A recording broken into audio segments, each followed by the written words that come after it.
Good morning, YouTube.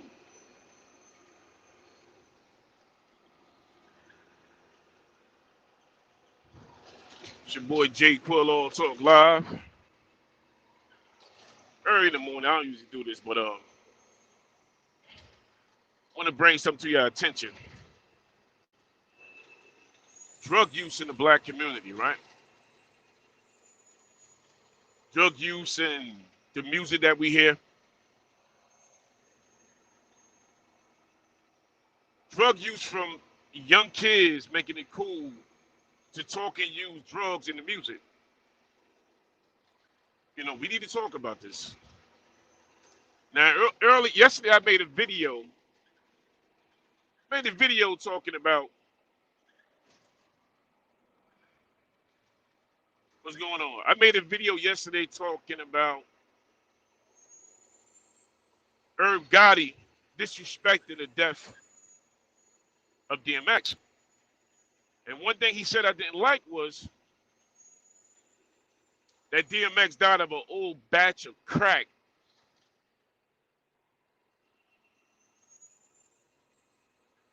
mixed with some other drugs.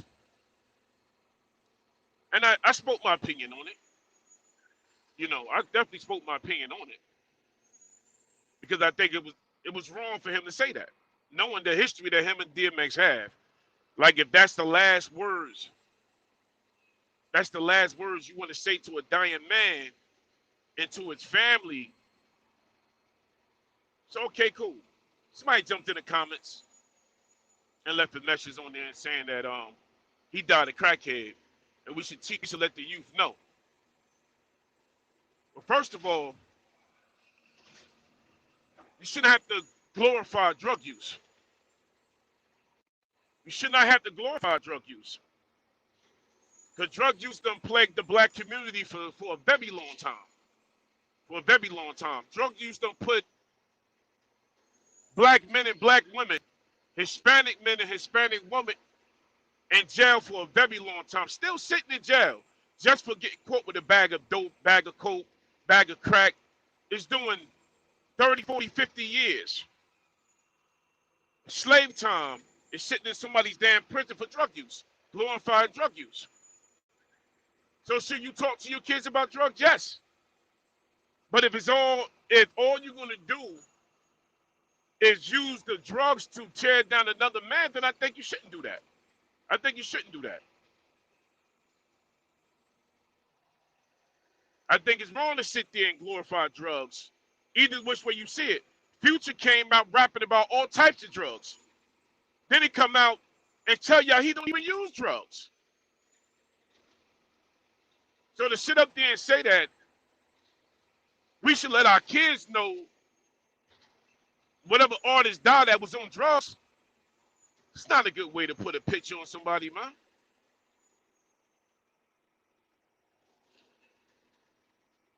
But a lot of y'all think it's cool to sit up on YouTube and drink, get drunk on YouTube, get drunk. Sipping is one thing, but to get pissy drunk on YouTube and sit on YouTube and pop pills and smoke weed until you pass out. Then you got these kids sitting back watching this. I think it's wrong, man. That's just my opinion on that. As a grown man, that's just my opinion far as glorifying drugs so that these kids can see this shit. Then what is we teaching our kids? That it's okay to use drugs? That it's okay to walk the streets and smoke weed? It's okay to be on Instagram smoking weed and popping pills and getting drunk and playing with guns online? That's the message we giving our kids, right? That's crazy, man. That is crazy.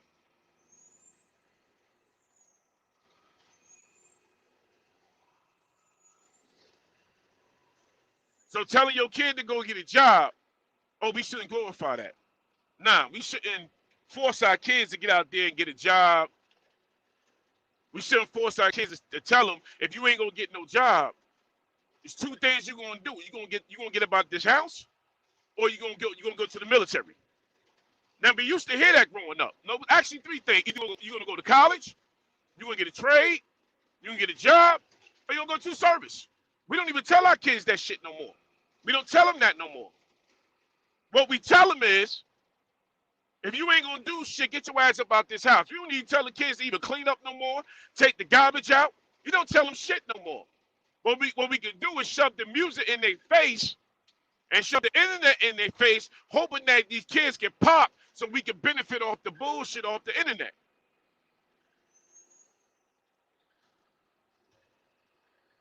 We don't even teach our kids no more. You got grown folks acting like they're 18 on YouTube.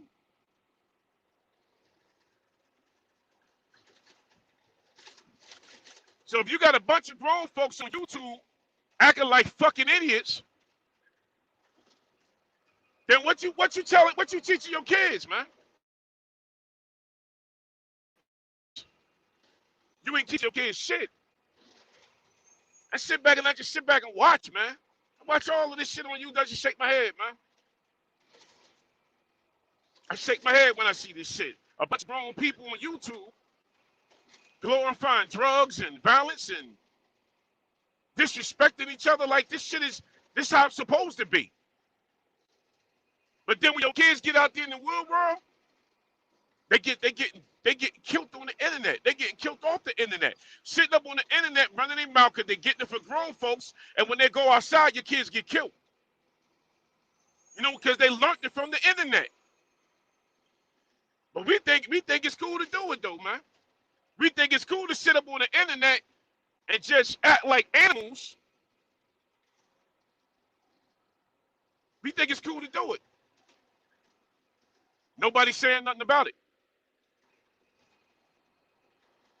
You got drugs in the music. You got medical marijuana. That ain't nothing but a still use of damn drugs. I don't care how y'all flip it, man. I don't care how y'all flip it. You still got to go buy it. You're still paying for it. There ain't shit for free. There's nothing for free, man. So if you go to a medical marijuana clinic and you got to get a medical marijuana card just to get some free weed, you still got to pay for it. Still drugs.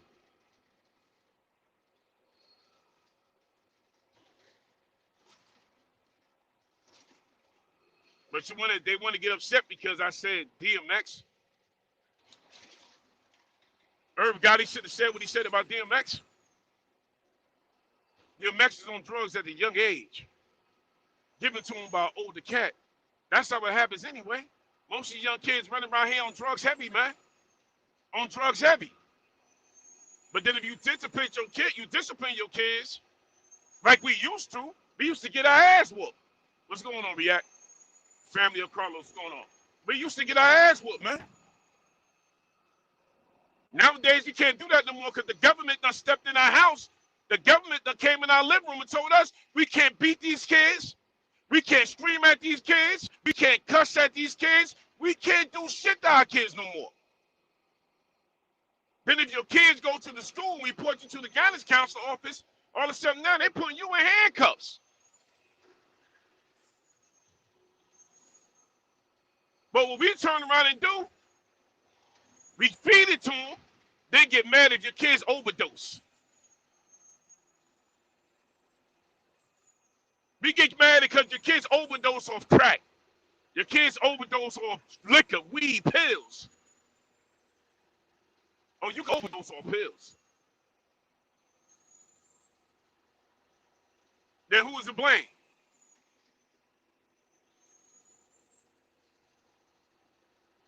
Shit don't make no sense, man. I sit up and I just sit, watch all this go down. But it's cool to glorify drugs, man. But it's not cool to tell your kids to get a job. You got grown folks on YouTube.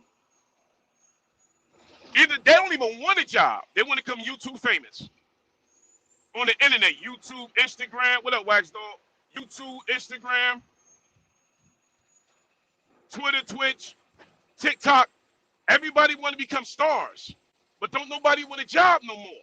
It seems like it's not cool to get a job. You got people on YouTube talking about, man, I ain't working for the white man.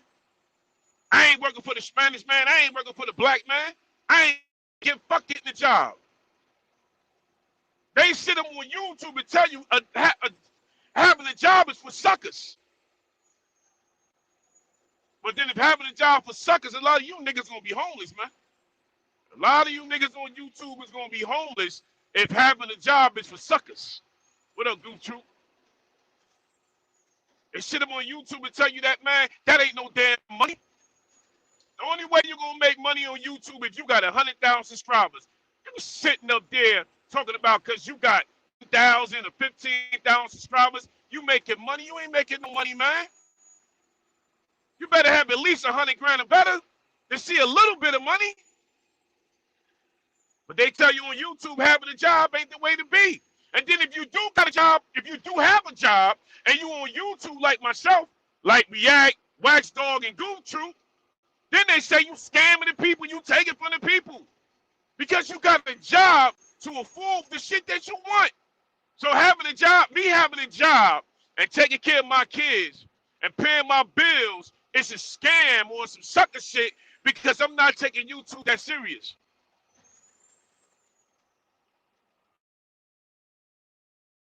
YouTube posts and having kids on my platform and telling kids it's okay to do what I do. This is okay right here. No, it's not okay, man. This shit ain't okay, man. It's not okay to sit on YouTube and glorify drugs and glorify just sitting on there saying that, oh, you don't need no job, just do what I'm doing. Just glorifying being broke.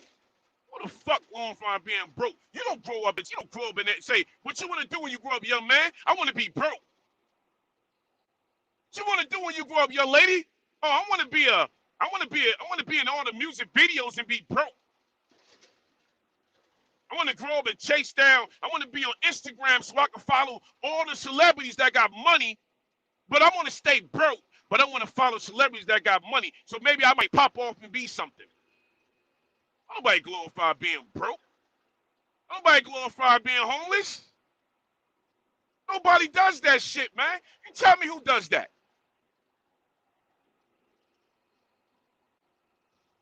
Nobody glorify being broke, man. And being broke and homeless on the ass. Nobody glorify that shit, man. But I tell you one thing, when you're broke and homeless, I was homeless. When you broke and homeless, ain't nobody calling your phone. Ain't nobody telling you, yo, man, you homeless and that's what's up, my G. My G, we gonna hang out in the streets all night long. You tell somebody your ass homeless, they gonna stick around you for about 5 minutes. Yo, man, I gotta go in the house, man. Yo, gotta get a plate of food? Nah, my G. My mama ain't gonna let me, she ain't gonna let me bring a plate outside. But I'ma holler at you, man. You can sleep around the corner. Ain't nobody glorifying that, man.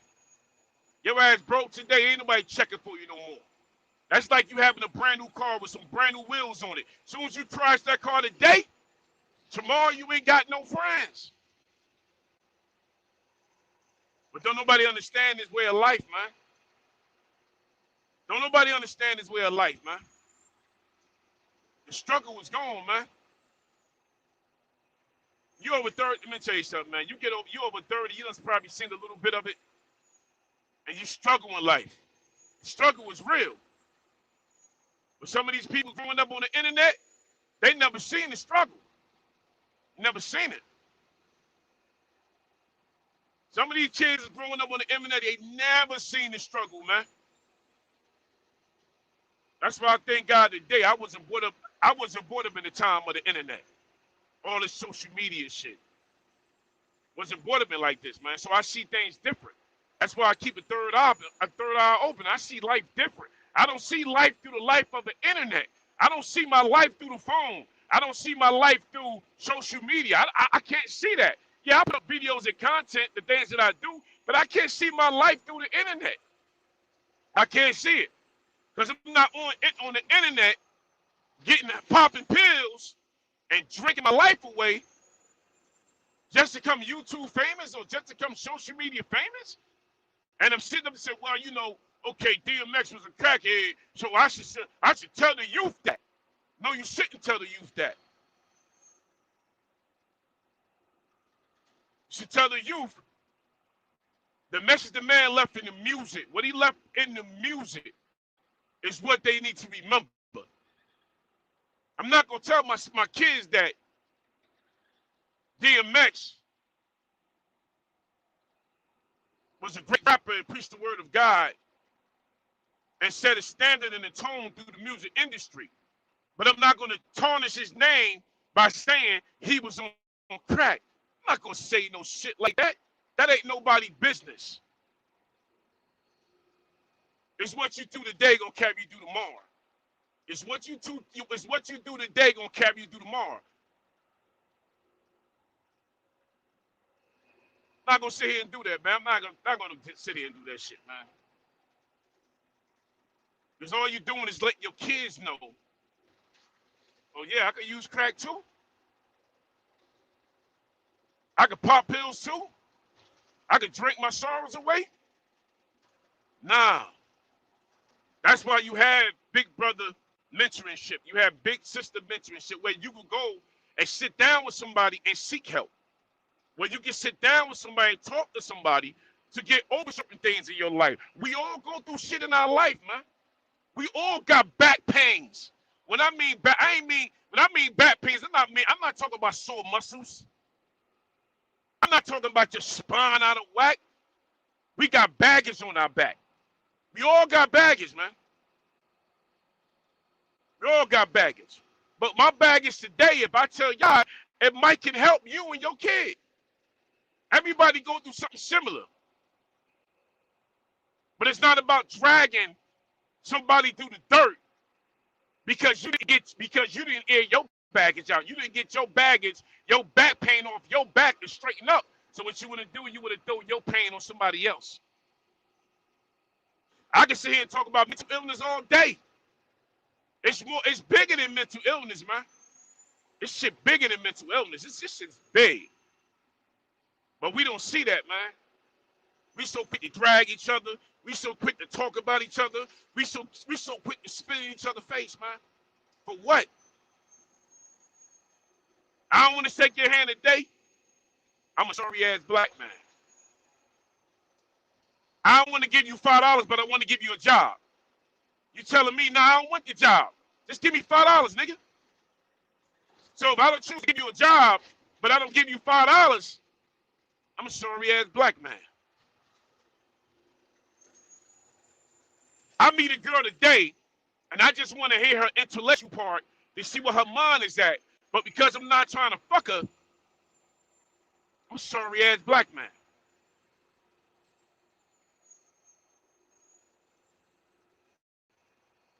Shit don't make no sense, man. We got to do better, man. You got to do better. You got to raise your kids better. You got to show your kids better, man. There's a lot of things we should be doing up here.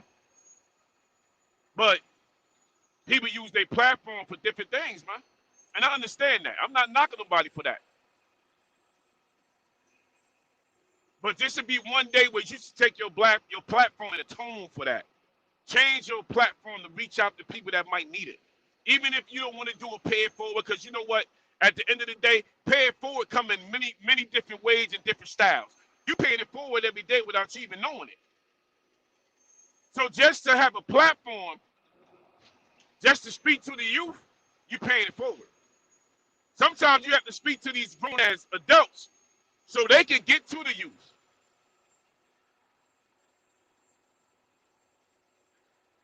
You know, gang banging ain't the way to go. We see that countless of times, man. All gang banging gonna do is get you, man, either three things: locked up, death, and a wheelchair. That's all it's gonna get you. But some people think it's cute to bring the kids up like that. There's got to be a better way, man. There's got to be a better way, man. There's got to be a better way. But hey, man, long as we sit up here, we glorifying bad habits and never got over the back pain that we had, and you dumping this shit on kids. You see the music out there right now. What you hear in the music right now? Ain't nothing but drug use. You know, back in the day when NWA came out, right? Bitches ain't shit but hoes and tricks.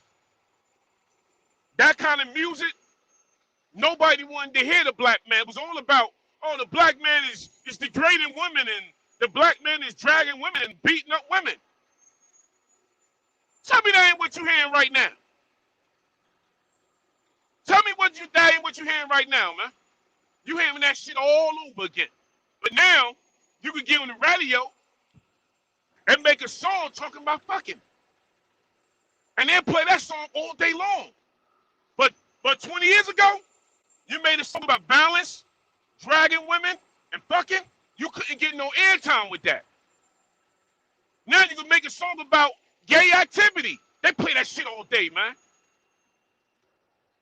You can get Cardi B and all of them on the stage, sexing the hell out of each other, and that shit is spin all day on the radio. But I tell you one thing, 20 years ago, you couldn't get that shit on the radio, man. You couldn't get it.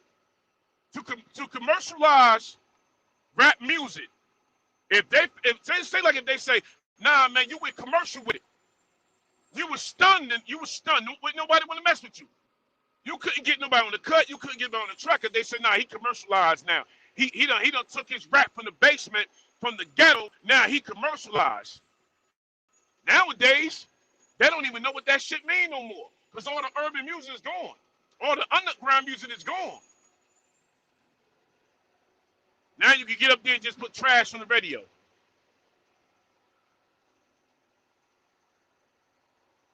Man, hey, what's going on, Spawn? This shit killing them. It's killing the people, man. What's going on, Robert? I see you in the building, brother.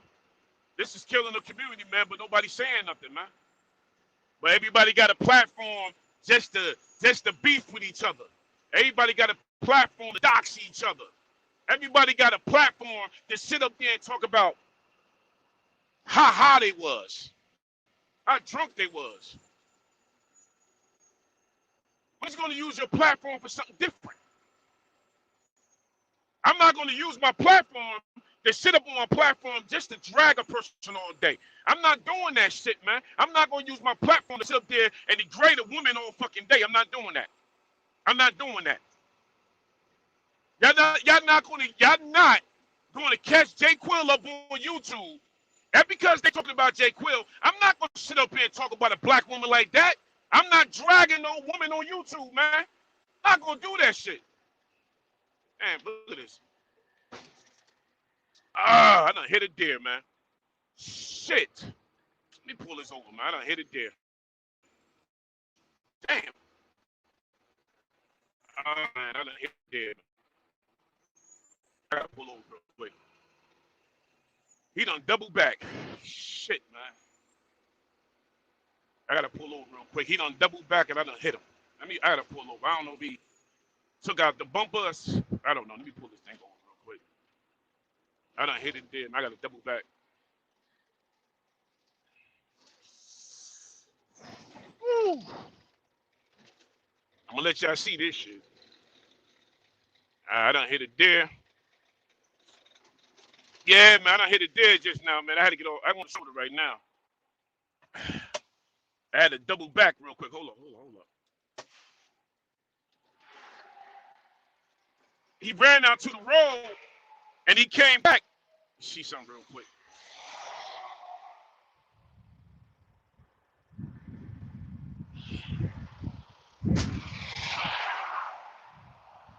I turn this on, man.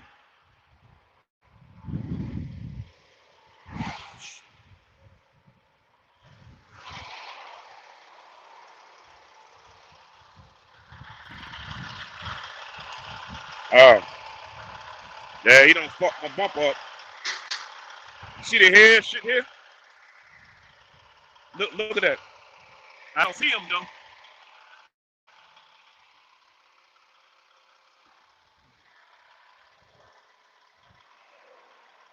Damn.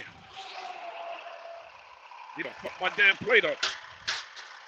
Yeah, he done got the bumper loose. I gotta tighten the screws up. I don't wanna touch it though. Shit.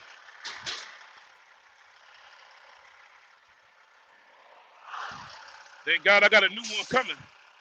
Yeah, I don't want to touch it, but he don't loose. He don't pop that thing over there.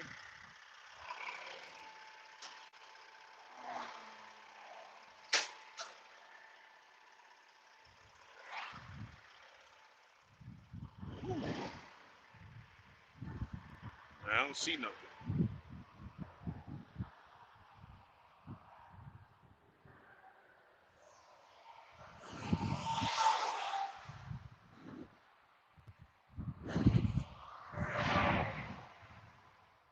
shit back here. Nah, ain't no, I don't see nothing back here. Let's knock his ass backside on the highway back there, but damn.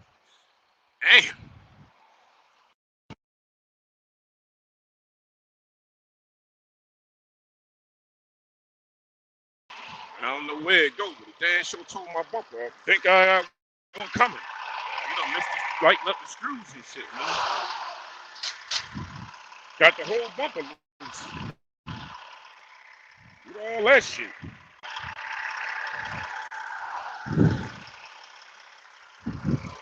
You see the blood and everything right there. All right, we out of here.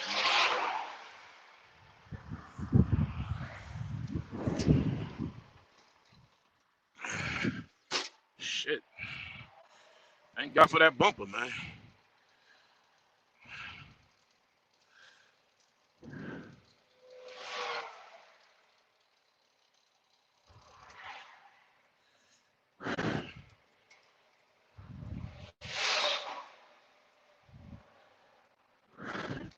Oh no, I'm empty right now, man. I'm empty right now. Just thank God I wasn't loaded. If I was loaded, I got it loaded now. If I was loaded, I'd have had about 52,000 pounds of clay going to China. But no, I'm going up right now. But I seen him double back. He ran across the first truck and went down the end bank, and then he came right back. So I'm gonna tell you like this: I don't run for no deer, man. I hit it dead on. I'm not trying to avoid it. You do more damage of trying to avoid a deer. You do more damage avoiding a deer, man, than running from it. So thank God I was only doing like 65, 60, I'm about 60, 65, 68.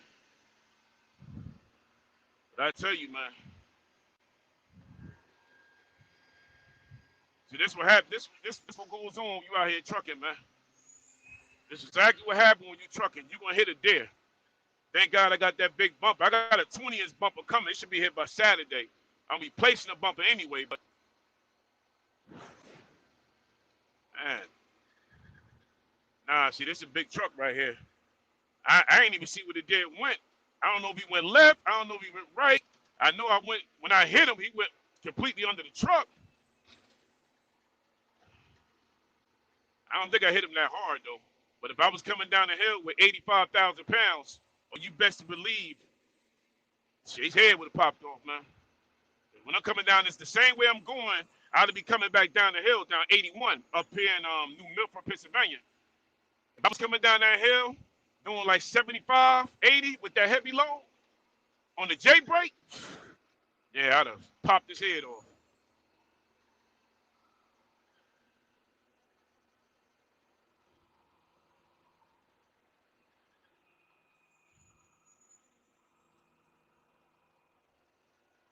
Now, all I'm saying is that we have to do better with the information we give our kids, man. We have to start doing better. You give your kids information. Some of this music out here, you know, I say if you can, let your kids listen to old school music, man. Like I don't raise all my kids up on old school music.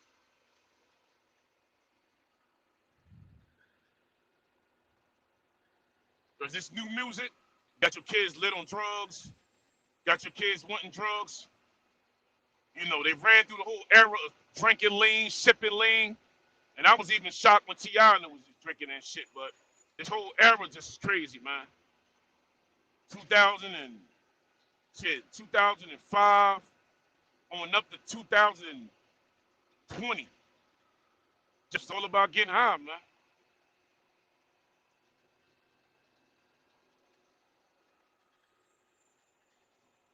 You know, another thing I want to say too, right? Now I'm gonna get off that real quick.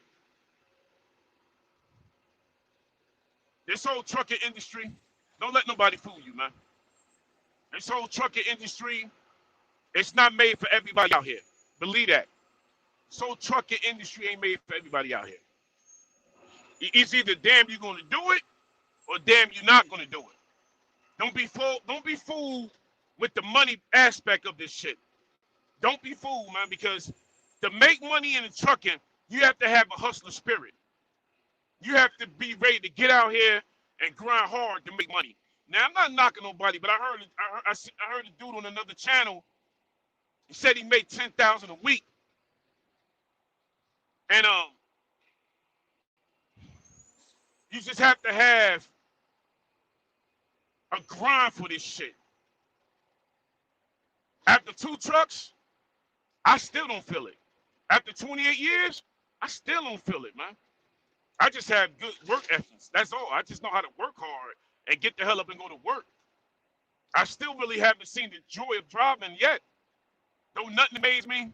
I guess because at the time of my life, I was going through so much when I got my CDL license as a young man, coming from the streets of hustling, selling drugs, and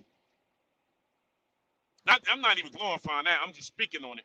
But just coming through, just hustling, selling drugs, living in the projects, watching a lot of shit goes around me, coming up in North New Jersey, wherever y'all from, every hood is pretty much the same, man. Don't never get that, Mr. Strew. Every hood is pretty much the same. So just growing up in the streets, just growing up and seeing so much in life that you got to ask yourself, do I want that for myself? So when I jumped into the whole trucking industry, it was like I was working for a company unloading boxes. Yeah, I unload trailers and all of that shit. So coming from summer youth employment to going to getting a job at ShopRite bagging bags. Yes, I did. I worked at ShopRite bagging bags. You damn right.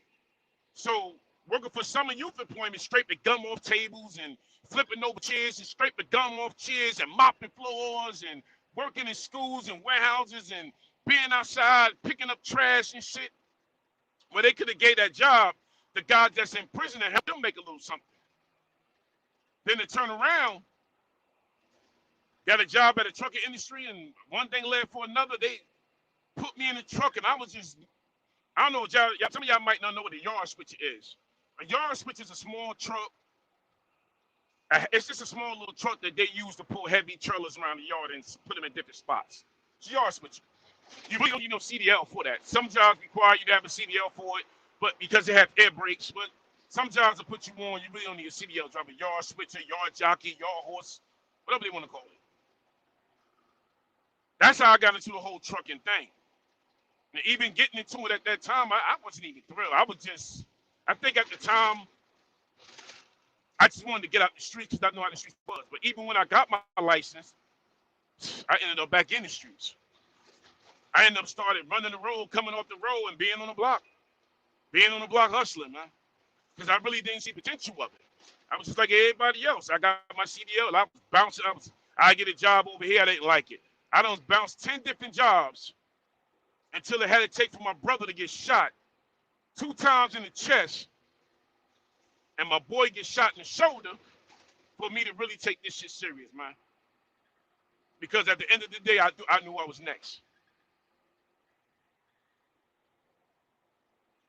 Running around in the streets with a CDL license, leaving the block, getting home, and niggas got the drop on you.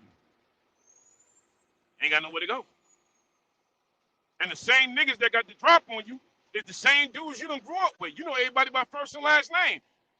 So you better believe that most of these killings that happen in the hood, it's from the dudes that know you. Dudes that you done grew up with. Got out of that situation, and I started taking trucking seriously. So I didn't really have time to enjoy the whole aspect of a trucking career. I haven't had that time to enjoy this shit yet. I guess it's when I retired, then I can sit back and tell these wild ass stories. But I never really had time to sit back and absorb this. After 28 years and working for a company for 11 years and buying my own damn truck and going from buying my own trucks to having a second truck to making the money I make, this shit still don't make me happy, man. I still ain't even found the joy out of driving trucks yet. Because the way I came into trucking was from the streets. It's either going to be trucking or going to jail. It was going to either be 2 things, trucking or jail. Either the death of somebody that I grew up with. And that's just how it goes in the hood, man. So trucking probably saved my life. Either that or I could have stayed in the streets and I'd have been, been killed by somebody I done grew with the elementary school with, high school with, and the whole nine. So trucking pulled me out of there. I just never had time to enjoy none of this shit. That's why when I speak from the heart, because I never had time to enjoy this whole industry thing, but I know a lot about it. That's why I don't be on YouTube flashing. I'm not a flashy type of dude. I don't be on YouTube flashing money. I don't be on YouTube flashing what I got. Nah, I like to show you different things. So I'm not a flashy dude. I don't run around with jewelry and rings and all of that shit. Nah, I don't do all that. But I do have a fetish for sneakers. I do have probably own about 60 pairs of sneakers now. I have a huge sneaker collection and shit like that, but I don't know, man. So being in this, the whole trucking thing ain't for everybody, man. I say if you're going to get in trucking, start as a young man, because if you get into trucking as an older man, you already set your ways. So it's really can't tell you nothing about it because you set your ways. And that's nothing to nobody, man. But if you're going to get into trucking, get into it as a young man, get into it early, your 20s, then you can make some use out of it. You can see a good life. You can get paid. You can get paid just to see all 48 states and make a good living out of it, man. But in the beginning, I'm gonna keep it 100 with y'all. In the beginning, when you first get your CEO license, you're not gonna make no money because you gotta understand one thing in trucking. What's better than money in the beginning is the experience that you get. That's gonna help move you through life. It's gonna navigate you through life. So if you can get a year or 2 years on your belt, that's going to help you. That's better than money. Because now, once you got the first 2 years on your belt, now you can see the money in trucking. That's like open up your own business. You're not going to see, you open a business today, you're not going to see the money in the first 2 years, but you're going to have to grind and struggle and know where you want to be in the next 5 to 10 years. That's where you're going to start seeing the money at. But a lot of people, they want to jump out the window because, I got a business, and then you bring on 5 people. That's like trucking. You buy a truck today, and you go to a dealership right now, and you go buy a truck. Truck run you $50,000, $6,000. You got your auntie in your pocket. You got your brother in your pocket. You got your homeboy in your pocket. So now, the first year, you will always be broke because you got to pay everybody in your pocket. Same thing with a business. If you start a business today like Rose Gold, you start a power washing business today, you bring in 5 people. 5 people. By the first 2 weeks, they want to get paid. But the business ain't make no money yet. So now what you're going to do, you're going to go in your pocket and you're going to start paying everybody. So by the time you get to see some money, you've been on fold your business up at the end of the year. Because now you done paid all these greedy motherfuckers because they finance it, but they wasn't out there with you with those power washing guns. They weren't out there with you going to creeping up on you ain't supposed to be doing it though, but they wasn't with you creeping up on a fire hydrant, filling up them 55-gallon drums, them 500-gallon tanks. They wasn't with you doing that. That's like me. They wasn't with me when I blew a tire and the tire cost $400 and I got to replace all 10 tires on my truck. Man, that's $4,000. So everybody's in the business with you, and you tell them, well, I gotta spend $4,000 on 10 tires. You know what they're gonna tell you? That got to do with me. When I'm gonna get my money back with interest. Good morning, Denise Bird. I see you in the building. It works like that, man. So in the trucking industry, this shit ain't for everybody, man. You go get your CDLs today, and if you can luck up with a company job, take it and run with it. But if you could get on that road and run the road, the first 2 years on that road, you ain't gonna make no money. Now, as an owner operator like myself, I hear people on YouTube saying how they make $10,000 a week. The only way you're gonna make $10,000 a week as an owner operator, that's if you hauling cars and you go buy a car carrier and you spend $280,000 or $260,000 on a car carrier, probably run you about 310. Then you will make money hauling cars. Hauling cars is the best way to make. It's really good money. So a lot of y'all right now got CDL license, go get a job hauling cars, because hauling cars is going to pay you from rip 90 to 100,000 a year. That's hauling cars, and that's not even owning a truck. You'll make money hauling the cars. What's going on? What's going on, AJ? You'll make money hauling the car. So if you want to get into hauling cars, you'll make 90 to 100,000 a year. But as an owner operator hauling cars, you probably will make 10 grand a week.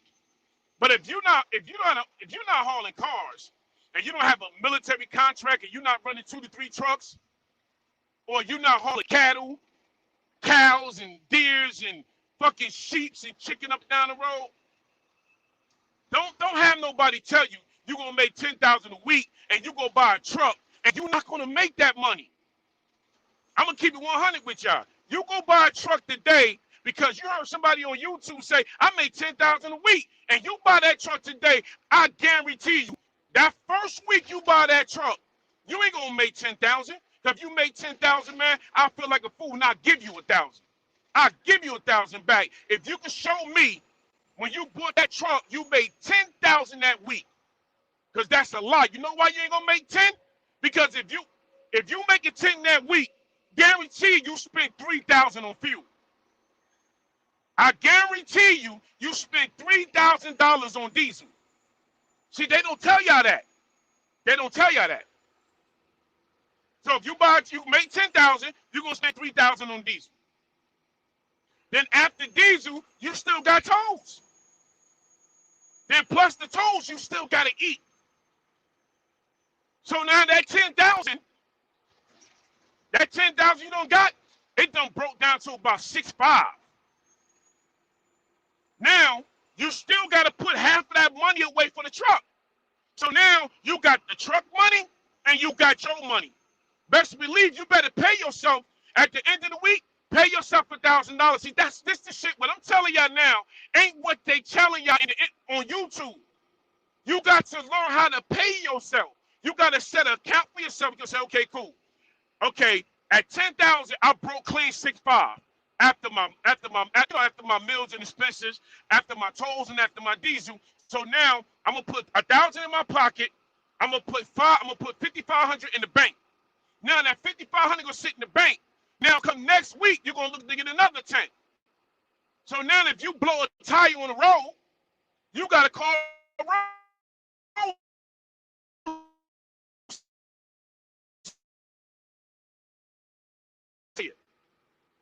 They not doing that. Roadside gonna bring your ass a Michelin. They're gonna bring you a Yokohama. They're gonna bring you a Goodyear, and they're gonna bring you a BF Goodyear tire, right? So now they're gonna bring you a tire that's gonna cost you $700. So now you got roadside. They're gonna charge you for the miles to come to you.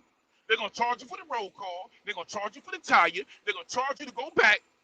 You done already spent down there $1,500 for a tire. It happened to me. I blew a tire on the shoulder. By the time roll call left, I spent $900 for a damn tire, man. So they're not telling y'all this, and that money came out of my pocket. So you're an operator, you got to spend that money. So when you start hearing people saying these big numbers on YouTube, they not telling y'all the after effect, or they're not telling y'all the low end, what you're gonna have to go through. They're not gonna tell y'all that. They don't want to tell y'all that. Because you know why they don't want to tell y'all that? Because the United States have a shortage of black males truck drivers in the industry. The United States have a shortage of African American truck drivers. The number for African American truck drivers in the United States is very low. It's very low. So now you got YouTubers who come on YouTube and shoot you they shoot you a dream. They'll shoot you a dream. And now you're going to run out there, get a CDL license, and then you end up buying the truck, then you turn around and say, well, damn, where the money at?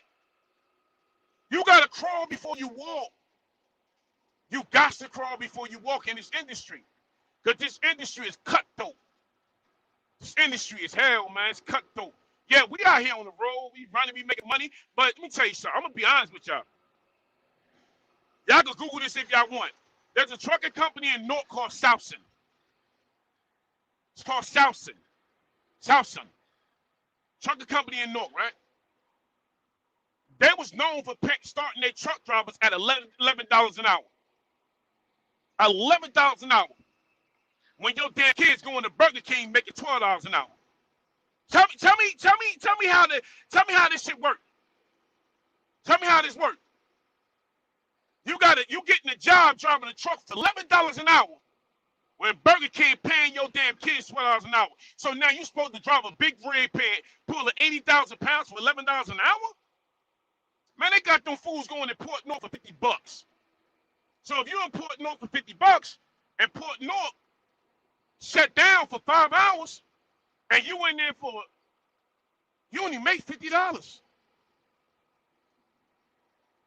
See, they don't want to tell y'all the lowball industry, this trucking industry, I tell everybody, go get your CDL, learn the business, get your own, but at the same time too, they're not gonna tell you all the bad things that goes down in this industry. This industry, man, the rates are very low. That's why when I start hearing people talking about that this industry, when COVID came through, they started cutting rates like crazy. When COVID came through last year, wasn't nobody making no money. When they was giving like unemployment. They was giving you extra check for unemployments. They had people going to work, working in these COVID conditions. They was giving them an extra $1,000 on their paycheck, an extra $500 on the paycheck. But the trucking industry, we didn't get a dime. We didn't get a dime to show up at work. We didn't get no money for that shit. Now, if you was a company driver, you got paid. But as an owner-operator, listen. I want y'all to listen real clear. For those of y'all that want to get your own truck, I'm not knocking it. It's a good thing. You'll make money. You'll make more money than you ever seen in your life. But you do not get the perks that a company get. You don't get time off with pay. Owner-operators, we don't get time off with pay. We don't get benefits. We don't get 401k. We don't get pension. We get none of that shit, man. We don't get none of that. So that's why you got to be able to stack your money. Put your money in stocks, invest in stocks. Stack your money, man, and invest in the real estate business. So at the end of it all, when you retire, you got money coming to you. But as an owner-operator, when you buy your truck, you don't get the same perks that everybody else. If I go on vacation right now for 2 weeks, I don't get paid for that shit. I don't get paid to go on vacation. That's just my time off. So as an owner-operator, I can move the way I want to move. Some people may tell you, well, if you're an owner-operator, why you don't have your own authority? Why you don't have your own authority? Why you don't have your own trailer? First of all, when I say everything ain't fit for everybody, right? Right now, I pull containers. I'm all right what I do right now. I'm not comfortable. I'm not happy. But I'm okay. Then you got people who got their own trailers. When you have your own trailer, you have to do what they tell you to do. Yeah, you can pick and choose where you want to go. You can pick and choose the work you want to pick up. But when you got your own trailer, you're going to have to get $1 million coverage on that truck. Depends on what state you're in. Your insurance, at the end of the year, your insurance going to be like down at $22,000. Insurance. Then you got to go through all this old red tape. So now, when you got your own trailer, they're gonna try to snowball you to where as though you're gonna have to have a 53-footer or a reefer. So now, with a container, I might go to a company and back. Let's say like right now, I pull up on where Wax Dog work. If I pull up at Wax Dog warehouse and drop a container, I'm in and out. Container drivers, we don't stick around. But if I had a 53-footer and Wax Dog say, all right, what loads you picking up? I'd be like, well, damn, I'm supposed to be getting 22 pallets. And Waxstar say, nah, you got to wait until the container, you got to wait till they back the container in the door so we can swing load it. You be like, well, how long that's going to take? Wax going to say, well, we got to break lunch and break. You be like, yeah, but my point was at 11 o'clock. Wax might say, well, we backed it up on you to 1 o'clock. So I'm going to call my dispatcher and say, yo, you know they backed this up to 1 o'clock? And he going to say, well, Jay, what you want me to do? Call a broker. That ain't my job to call the broker. That's your job. You the one gave me the freight. So I'm going to go see Wax, and Wax going to say, well, I'll highlight you after lunch. We got an hour lunch. Now, you see where I'm going with this, right? When you're running a trailer, it's not as easy as a container. So now, after 1 o'clock, Wax tell me, we got to wait till second shift come in. The guys with these trailers, they go through that. So now if you own an operator and you own that trailer, you pressed against time because now I'm supposed to get the 22 skids from Wax and take that down to North Carolina, and I got to be in North Carolina by 4 o'clock. I got to pick a load up out of North Carolina and bring that back to New Jersey. I would never make it. You know why? Because that's what happens when you have your own authority and you run the trailer, because most of the time the work ain't there. Most of the time the work ain't there. I know how the industry moves, man.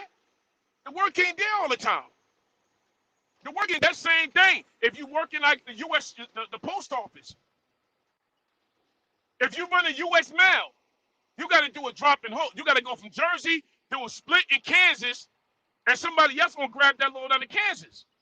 But if I'm late, the post office is going to refuse the whole load. So now I got to go sit in Missouri until they fix the numbers so I can drop off this, somebody go get this trailer. So if that load paid me $2,000 to go from Jersey to Kansas, you know what that load going to pay me? Because I was 2 minutes late, that load Daniel going to give me about $900.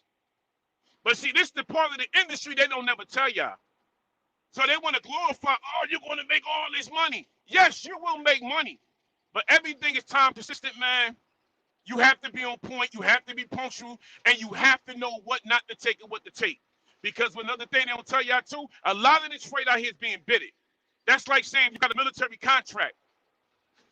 You got a military contract to pull 100 loads. Maybe them 100 loads might pay you $50,000. And you might say, wow, Jay Quill, you just said $50,000. Yeah. But now all of those 100 loads is under time consistency, and they under a hot time. They might say that's a hot move. So now you go pick up 3 RVs, Army RVs on a flatbed. Your ass late once or twice. When it come down to renew that bid, you ain't gonna get it. You're gonna lose that military load. You're gonna lose it. But see, this is what people not telling y'all, man. All I gotta say is, in this industry, you have to do your homework. You have to do your homework in the trucking industry. This shit ain't easy, man. You have to do your homework. You can hear the frustration because I just get tired when I get on YouTube and I hear they glorifying something.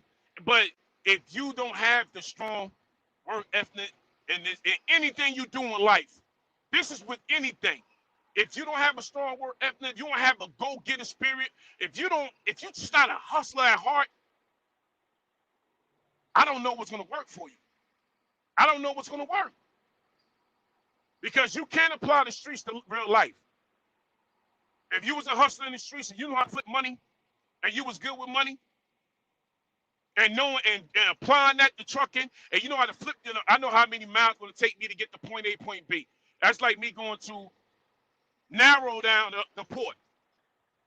I know from narrow to the port, since I got this bigger motor, it's gonna take me 16 gallons to get from narrow to Port North, and round trip gonna take me 32 gallons. Now 32 gallons with the fuel that is now, might cost me $110, right? So I know that's what's gonna cost me.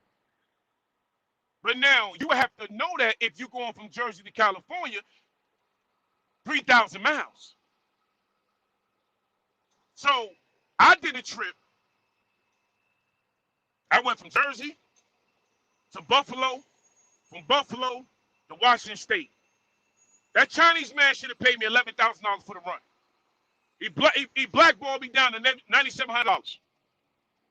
But since I didn't have to bring a load back, I made $7,200 off the trip. 7,200 because I spent all of that money in diesel. So I still cleared 7,200. That was after diesel and everything. I cleared 7,200. But as soon as I got back, I had to get an oil change. I had to dump my rears out in the back, redo the rears, do the oil in the rears, the synthetic oil in the rears. That cost money. I had to replace 3 tires. Then I still had my child support. So what I had to do, I had to flip it and go right back. When I went back the second time, I was able to take that money the second time around, and I was able to take that money second time around, and I was able to pay off my truck. Once I paid off my truck, I went back 2 more times. Then I got off the road.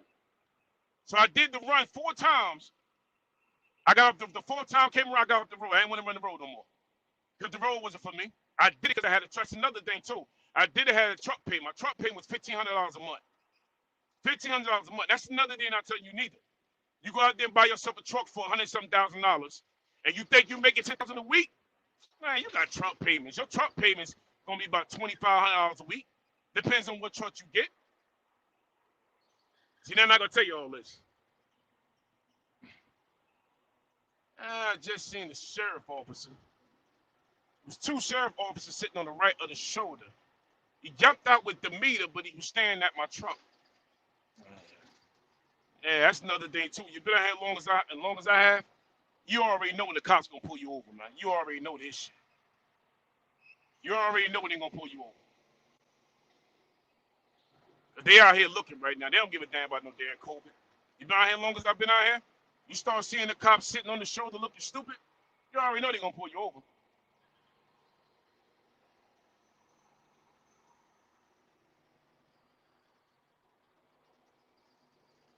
Yeah, so it's a lot that goes on in the trucking industry that I want everybody to just listen, learn, and absorb it, because they want y'all to believe that it's all cake over here. You don't get me wrong. You can make money. I wouldn't have been in the game for 28 years if I didn't. But I'm gonna bring to y'all that what I went through, what I experienced. I experienced a lot out here. I done seen a lot out here, man. I done seen a lot out here. I done seen truck drivers get robbed, get shot. I done seen trucks get caught on fire. I done seen people get tricked out their spot. I done seen so much shit out here, man, that it don't even make no sense. It don't make no sense. I done seen drivers out here take a whole trailer and cut you off and smack your hood and put you in a ditch and keep driving. They don't tell you it's a lot that goes on out here, man. Relationship-wise, that's tough. Relationship-wise, out here in the trucking industry is tough. If your girl or the lady you deal with, if she don't come from a background of truck drivers, or she don't have a good understanding about trucking, it would never work. That's my honest opinion. It would never work. Especially if you out on the road, because the road is demanding, right? Prime example. You and your girl, y'all together, y'all engaged, y'all making things work, y'all just got a new car, new house, y'all trying to put it together. You on the road for 3 weeks. You get home, you got a 32-hour restart. You got 2 days off. They give you a 32-hour restart. Y'all got plans to go out, but you be on that road hustling, busting, paying the bills, sending the money home. You tired now. Come Saturday night, the dispatch texts you and told you got a hot load coming out of West Virginia. By the time you done got up, ran around Sunday morning, you back in the truck heading to West Virginia. It ain't too many times your girl gonna allow that shit. I don't care how strong your relationship gonna be. It ain't too many times she gonna allow you to keep sticking and moving. It's not gonna happen, man. Ain't too many times she gonna go through that shit. Because if you in that road and you raising young kids, babies, They're not seeing you. So you on the road 10 years, your youngest child only probably seen you, shit, 20 times out of a year. By the time he turns 10, he ain't gonna know you. He gonna know of you. He ain't gonna know you like that. Especially your daughters. Ain't gonna know you like that neither. See, I never ran the road like that. I ran the road when I bought my truck. But I never ran the road to where I had to be away from my kids like that. That's the only thing about what the road's gonna do to you. Because when you run that road, you can't tell the dispatch no. You can't tell that dispatch no. I gotta be home Sunday. Can't tell them no. And one thing about trucking, if you got plans to do anything in your life, as far as doing it with your woman, the trucking industry is gonna take that from you, man. Don't never have plans driving a truck. Don't never have plans driving a truck, man. No. What I'm trying to say is you can't make no plans driving a truck. As long as you behind the wheels, this truck, either you're a company driver or owner operator, if those wheels ain't spinning, you ain't making no money.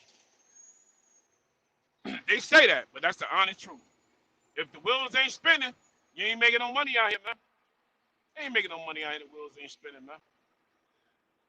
It ain't.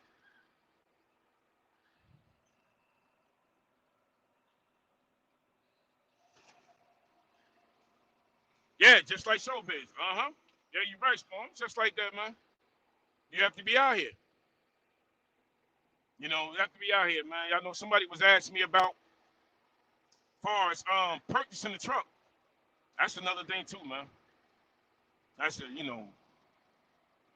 want to buy a truck and you got the experience behind you, and maybe your credit ain't right. Say if your credit score 450, say if your credit score 500, and you want to buy a truck, but you discouraged because your credit score ain't that good.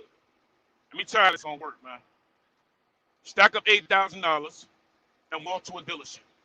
Make sure that truck that you want is between 20 and 40,000. Still a decent truck. Make sure it's between 20 and 40,000. Keep the mileage under 500,000. Try to keep your mileage between 300 to 500,000. That's the perfect miles for a truck. Used truck, keep between 300 and 500,000 miles.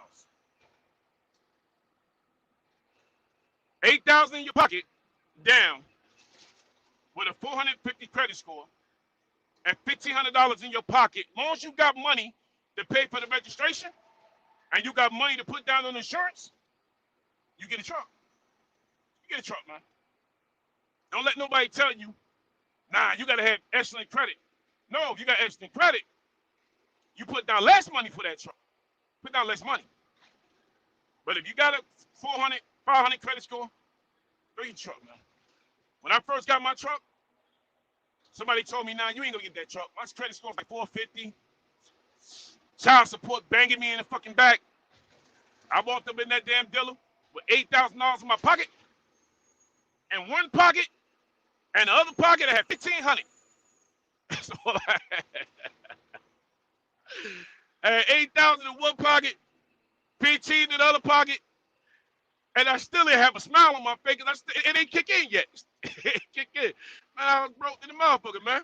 But I told myself, either I'm going to buy this truck today, I'm going to go work for a company, and they take it out for child support. I'm not bringing home no money. I'm going to get a truck, and I'm going to grind. When I bought a truck. So don't let nobody tell you what you can and cannot do, man. Because if there's a will, there's a will, there's a way, there's a way, there's a will, man. Believe that shit.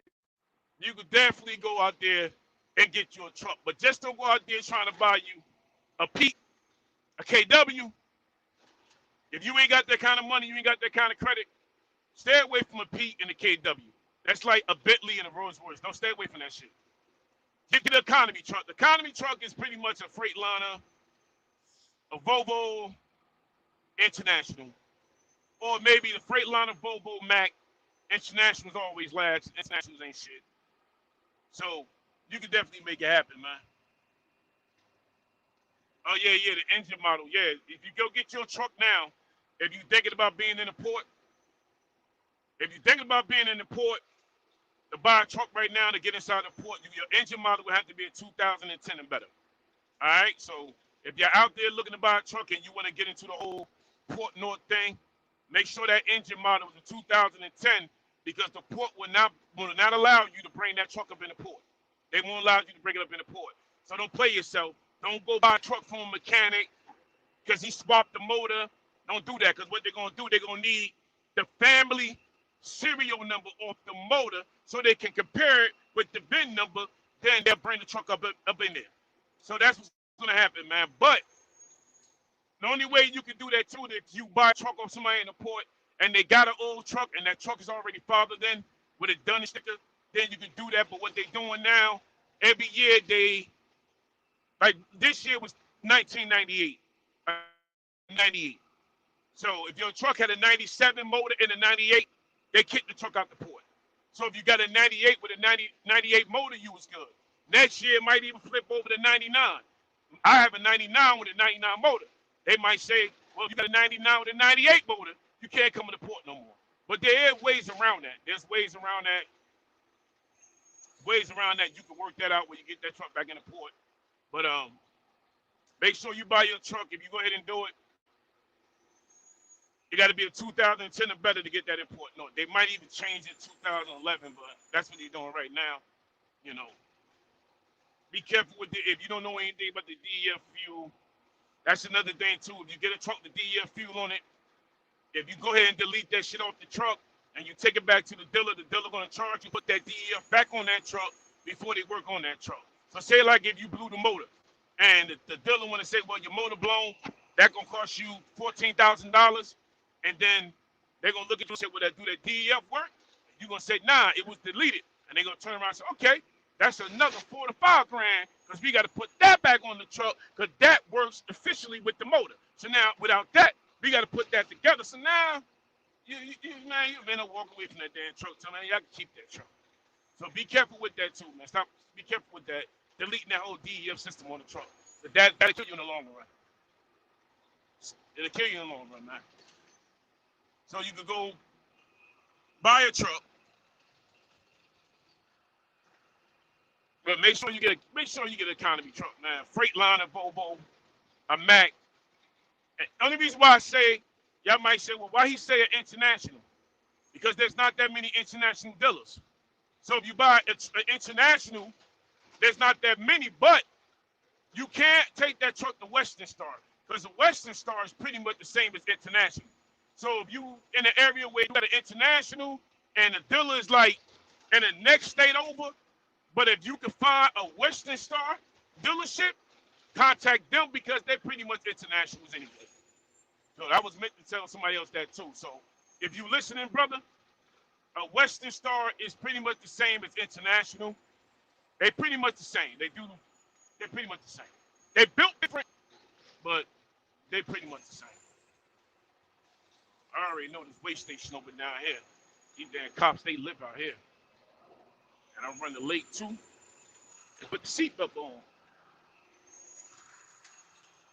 So it's a lot of information out here, you know, that I could bring y'all. You know, y'all might know something else, whatever y'all choose to do. But there's a lot of information out here. So don't never get discouraged and have somebody tell you what you can and cannot do. But you definitely can do it, man. You definitely can do it. You just got to put your mind to it. You got to put your heart to it. You have to sacrifice the time. See, that's the main key, sacrifice. You have to sacrifice that time if you want something better in life. You have to sacrifice the time, man. 28 years, I sacrificed my life on these roads. And I sacrificed my life and, you know, for my kids too. You know, my kids, you know, they used to get mad because sometimes, you know, I was working a lot. Even though I was there, I was working a lot. But I had to make sure they had too. But sometimes money and everything, man. Sometimes you have to take a break for what you're doing just to spend that time with your family, man. Because money ain't everything, man. Let's get that right. Money ain't everything. You know why I say money ain't everything? Because money can't buy you back the time that you lost from your kids. Money can't buy you that time back. It can't buy you that time back. My boy AJ right here, he'll tell you. Sometimes I won't take a certain run. I don't give a damn how much money it is, man. I get stubborn sometimes. Like, no, I'm good, man. I turn down a run. I turn down a run sometimes, man. The money and everything, man. You get out here running this truck, and you got to be careful, man. Money and everything out here. Somebody can tell you what, we need you to go to, we need you to do a run up the South Dakota.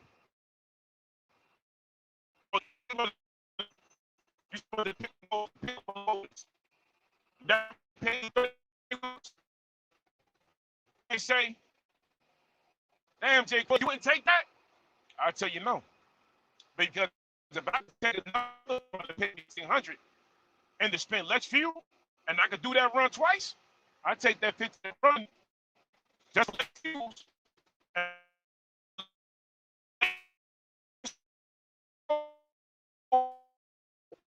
Nah, bro. If you look at from Jersey to North Dakota, you got tolls, then you got open road. Then by the time you get out to Chicago, you got a lot of tolls. By the time you start busting them hills in the butt and wasting all that damn diesel going out there, man, shit. I'd rather go the other way. I'd rather go the other way and spend. I can do 2 loads and make $1,500 and spend less than $1,600 on fuel, other than going all the way out to South Dakota and back and spend damn near $3,000. I ain't doing that shit. Then you got to know what you work too, man. You got to know your wealth out here too. Because they will give you freight that ain't going to pay you nothing. They got freight out here, that's what you call a backhaul, right? Say like if you take a run out, you run from Jersey to Chicago, right? Now, they say, all right, you run to Jersey, Chicago. No, I'm going to get Ohio. You run from Jersey to Ohio for say we give you 1,500. Then you drop that load. Then I want you to go from Ohio. I want you to stop off. I want you to stop off in Hagerstown, Maryland. And you think you're going to get paid the miles? Nah. I'm going to cut those miles in half. Those deadhead miles. Now, I'm going to tell you, for you to go to Ohio, to Hagerstown, Maryland, oh, man, that's $150. $150. Ain't no damn money, man. You can do that yourself.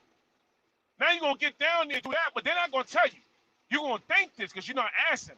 So you're going to go from Ohio to Hagerstown, Maryland. You're going to pick up that load and bring that load back to Jersey. You know how much that load going to pay you?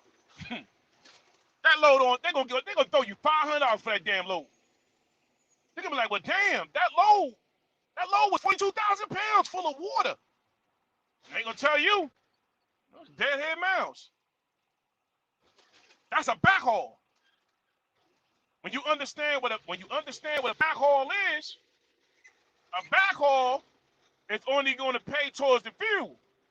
That's it. So now you done did that run for free. But this is what they're not telling you. You don't make the same money going both ways. Don't let them play you like that. You never make the same money going both ways in trucking. You never make the same money. Unless you work a deal out with your dispatcher. But you never make the same money. They would never pay you. They would never pay you $3,000 to go to South Dakota and $3,000 to bring a load back. They would never pay you that. They would never pay you that. So don't have nobody thinking that, you're gonna make 10,000 here and make another 20 grand to come back. You never make the money back on a backhaul. A backhaul is exactly what it is. It's a backhaul. You ain't making no money on that shit.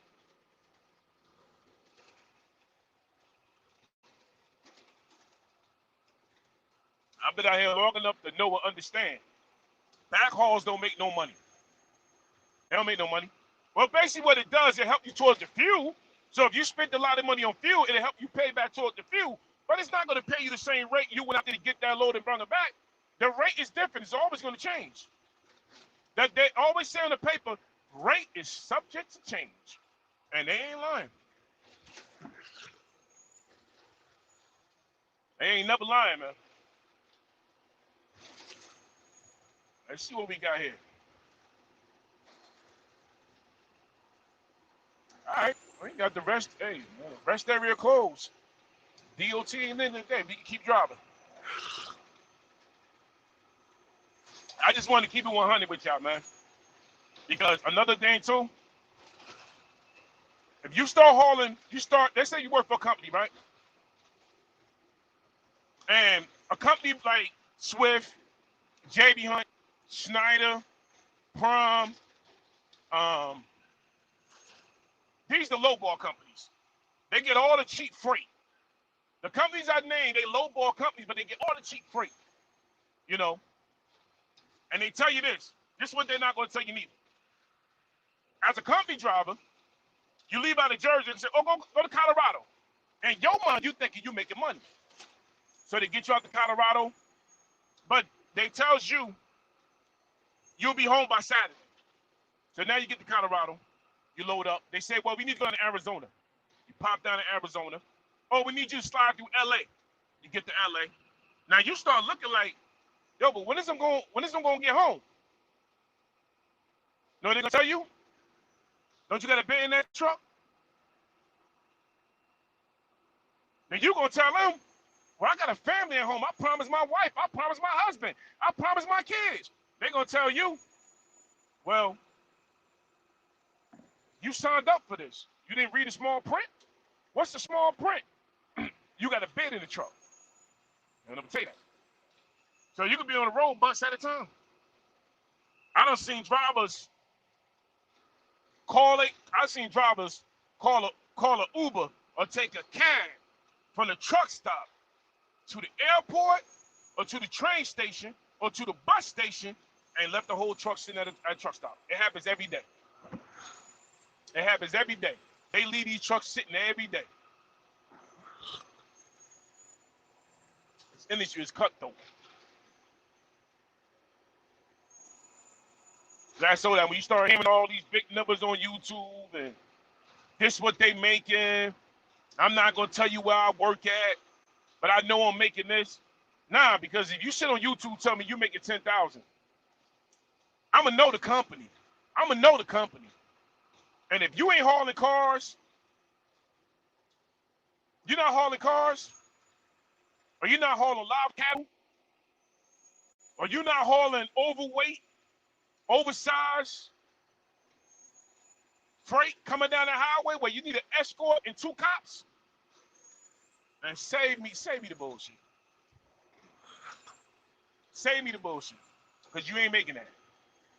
You ain't making that. Unless you got 5 trucks on that road. And all those 5 trucks are running with no breakdowns. No breakdowns.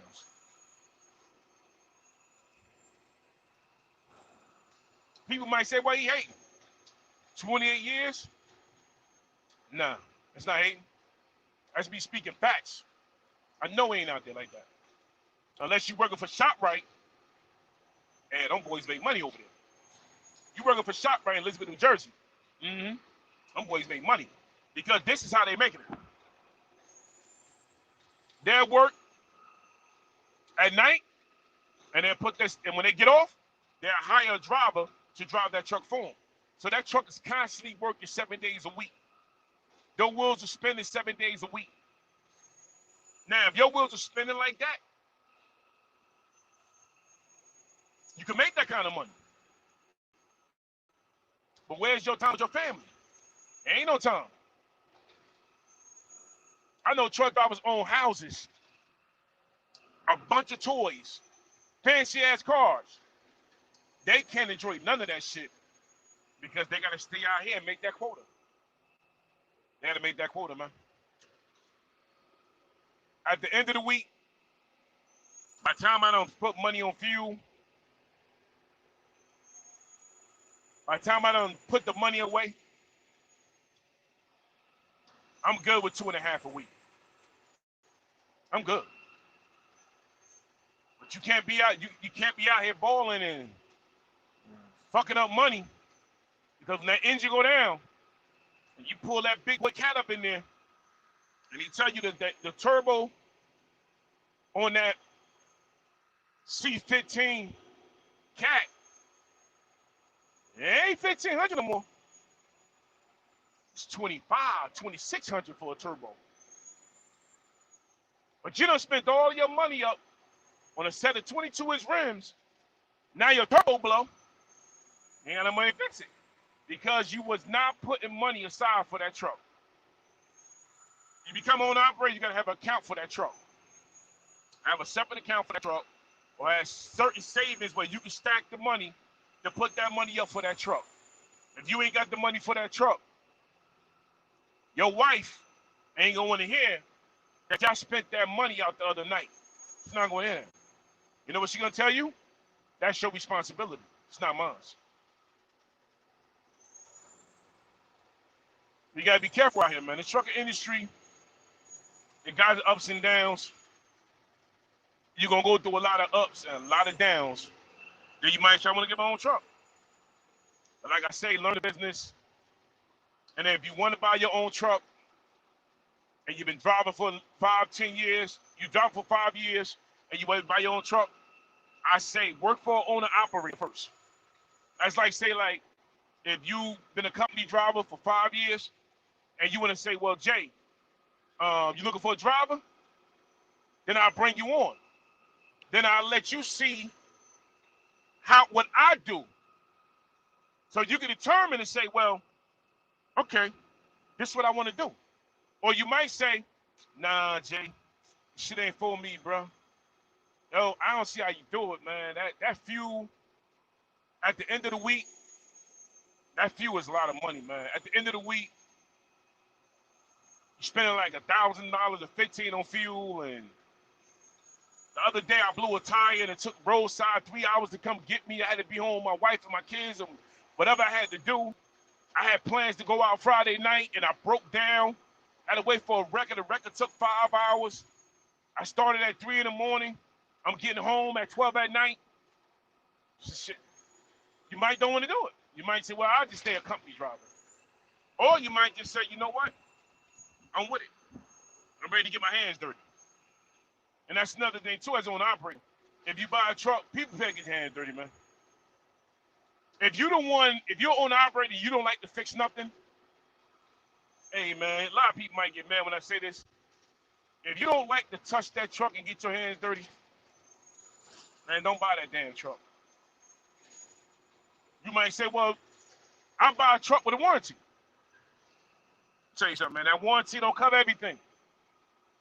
You break down on the road and you pop a belt on that truck. Warranty don't cover no belt. The warranty ain't gonna cover no belt. You on the road and you pop a hose on the reservoir. All your antifreeze dumped out. Warranty ain't gonna cover that. The warranty gonna cover what it says it's gonna cover. The trans, the tranny, the rears, the engine, the DEF, and maybe even the turbo, and maybe the water pump. Maybe, depends on how you work that in your deal. Maybe the water pump. You know? Maybe the water pump. So when you go buy a truck, I should have said it before,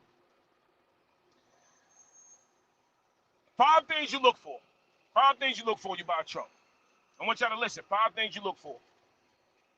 You go buy a truck, you put down $8,000 before you put your money down. Before you put your money down. 5 things you gotta look for. Write this down. The motor. There's 5 things you want to look for when you buy a truck to put on that warranty. The motor, the trans, you two. Your turbo, 3. Your rears, not the clutch. your DEF, and maybe if you can get the water pump. Maybe if they can slide a water pump in there. That's the main 5 things. That's 5, pretty much 5 really, that you really want to look for when it comes down to looking for a truck. You got to check these things out. Because if you go buy a truck and they don't give you a warranty, fuck an in-house warranty. An in-house warranty don't guarantee you nothing. An in-house warranty is trash. Because they're going to send you to their mom and pop shop, who they deal with, who they want to see fix that truck.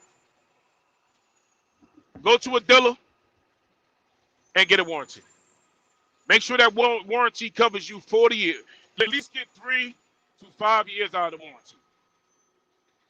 Because if you don't get these things covered, if you blow that motor, you're going to be spending $10,000 or better. You blow that turbo, you're going to be spending $3,500 or better. And if you don't know if you blow a turbo, you take the old one back, you get about $800 off the core. But they don't tell you that, so they'll do the turbo and keep your core money. So you done paid them $3,500 to do it, plus they already got $800 on the core money, so they may double the price on the core money. They're not, if you don't ask for these things, they're not going to cover that.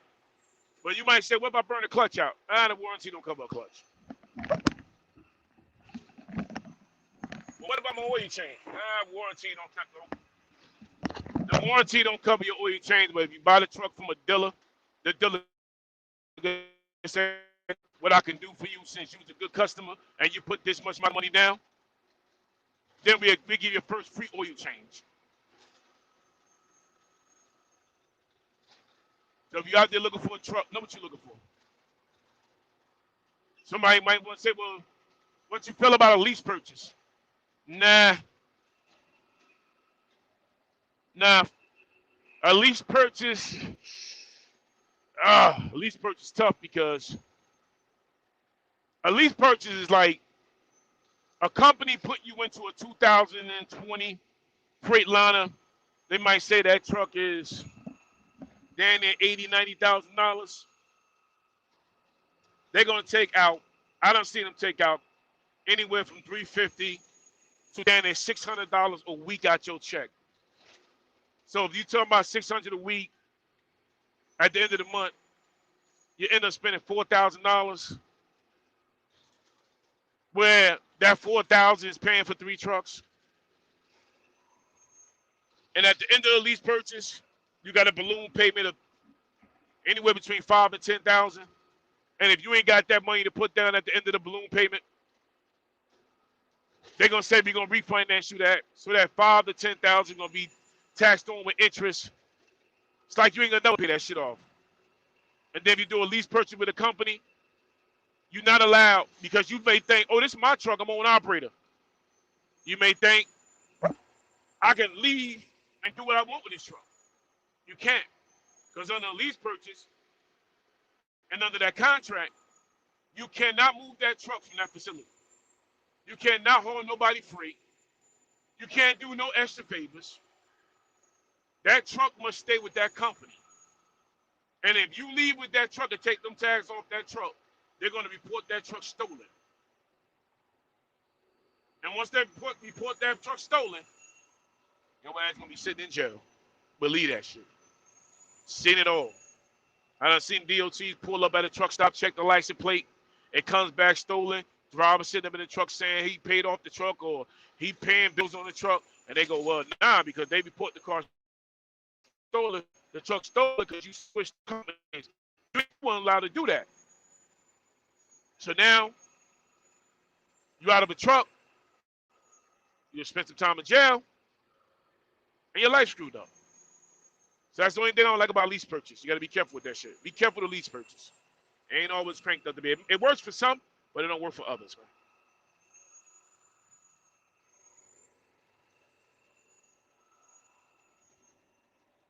Hey, what's going on, Maddie? Good morning, Maddie. Good morning. Yeah, it works like that. So you got to be careful with these lease purchase trucks. Like some people, I know some people who actually paid off. The guy that, Dominican guy that worked at the job with me, I know him for a long time. I know since I had my truck. And he was there. He did a lease purchase with a company called Bravo. If you ever see Bravo on the road, they got a big Indian, a Cherokee Indian on the truck. He did a lease purchase with Bravo. He ended up paying off the truck. But even when he paid off the truck, Bravo didn't want him to leave. But they had to give him his title, and he was able to leave. But if you don't pay off that truck, you can't move that truck. So if anybody tell you, well, it's a lease purchase, it's your truck. You paying the bills. No. That truck is still in their name until you pay it off so they can sign that title. So don't let nobody fool you. What's going on, J World? Don't let nobody tell you difference. Don't nobody tell you the difference about these trucks. So the truck industry is something different. And if you don't know no better, you will lose. And stay away from these damn truck mechanics. If you have your own truck, have yourself 3 mechanics. 1 mechanic do the engine, 1 mechanic do the mechanical parts like brakes, tie rods, kingpins, and 1 mechanic do the electrical. Don't never go to 1 mechanic that do everything. Don't never do that. Don't never go to 1 mechanic that fix everything. Because what's gonna happen, he gonna either we call nigger rig or pull a MacGyver on your truck. So watch the mechanics you go to. Because some of these mechanics, you got 2 of them in North, 1 in Elizabeth. 1 is called Inner City. Stay away from their ass. Those 3. 1 called Inner City. Stay away from them. There's 1 called Hillock behind Elizabeth Truck Center. Try to stay away from them. And there's 1 called 30 Minutes Oil Change in Jersey City. Stay away from their ass. They right there on Broadway by, there's a statue of a big, the giant carpet man, the big statue out there. The carpet man. Right up under the steel bridge. Right up under Pulaski Skyway. 30-minute oil change. They do everything over there. Don't take your truck there. And they will rob you. Be careful with them. 30 minutes oil change. Inner City Tires in Elizabeth, New Jersey. And Hillock. I think, Hillock too. And Elizabeth, right behind Elizabeth Truck Center. Stay away from them, man. If you can find you a mechanic. Now, my mechanic, Spanish guy, he's really good. So he just does motor work for me. Then I have another mechanic that does tie rods, bushings, drag links, brakes, front end work, wheel alignment, front, back. That's all they do for me. Then there's 1 more mechanic named Angelo. All Angelo do, he's in North. He's on Harper Street in North. All he does is electrical work. Like, he do starters, alternators, wire, and AC. That's all he does. So find you 3 mechanics, man. Don't never deal with 1 mechanic that does it all. Because you know what's going to happen? You're going to start a tab with that 1 mechanic. You're going to start a tab. And when you start that tab, oh, no, don't worry, Papi. Hey, Papi, no, don't worry, Papi. No, you go now. You take the truck, you go now. We work on bill later, Papi. We work on bill later, Papi. Then you're going to work on that bill. Then 2 weeks come. You be like, hey, y'all see Miguel? Yeah, he in the back. Hey, Miguel, what's up, man? Hey, what I owed you? No, what you got today? Oh, Miguel, I got a bad injector. All right, man, what's the bill? Oh, no. Don't worry. I got you, Papi. I got you. Me, good mechanic. Me do everything. I got you. You come back. You hear? All right, you drop the truck off. He said he gonna do the injector. You don't know what the hell he doing. Then, come the end of the month, Papi give you all. Hey, what's going on, Miguel? Hey, where you at? Where you at? Like, yo, I can't hear you, man. I'm on the road. I got static in the headphones. Yo, what you mean? Where you at, Papi? Today Friday. Me gotta go home to the wife. Yeah. How the wife doing? She good, man. Like, yo, what I owe you, man? That motherfucker tell you, oh, you owe me $9,000. Whoa, how owe you $9,000? Hey, Papi, I told you. No, you ain't give me no price. You never gave me a price. How you gonna charge me 9,000? You never gave me a price. Hey, Bobby, you know how I work. You know me. You not the bullshit. I don't bullshit you. You don't bullshit me. I bullshit you. That's the language they talk to you. Then all of a sudden now, don't nobody understand nobody. You yelling, you cussing. They telling you, Bobby, Bobby, Bobby. Now you got a $9,000 bill. So now you figure out a way to pay him because you pissed off. I done paid you 9,000. Now I go down the road. What happened? My turbo blow. I'm calling Poppy like, yo, you know the turbo went right? Uh-huh. Me know. What you mean you know? Oh no. Me see turbo. Turbo was loose and little blacky smoke. Well, you couldn't tell me that? Oh no, me don't know you want to do it, Bobby. Me don't know you want to do. You don't want to pay me the 9,000. But Papa, you never told me the price. I know, but if I tell you the price, you would never let me do it. See, this shit crazy. Hey man, I ain't trying to make funny, dude. This is what you go through in the trucking industry. So learn how to fix your truck, man. I keep racking tools. I fix the truck. If you don't believe me, go to my page. You'll see me doing turbos. You'll see me doing oil coolers. You'll see me doing my air charger. You'll see me doing my fan clutch. I do all this shit. I do everything myself. That's why I was able to keep my truck, my first truck, for 18 years.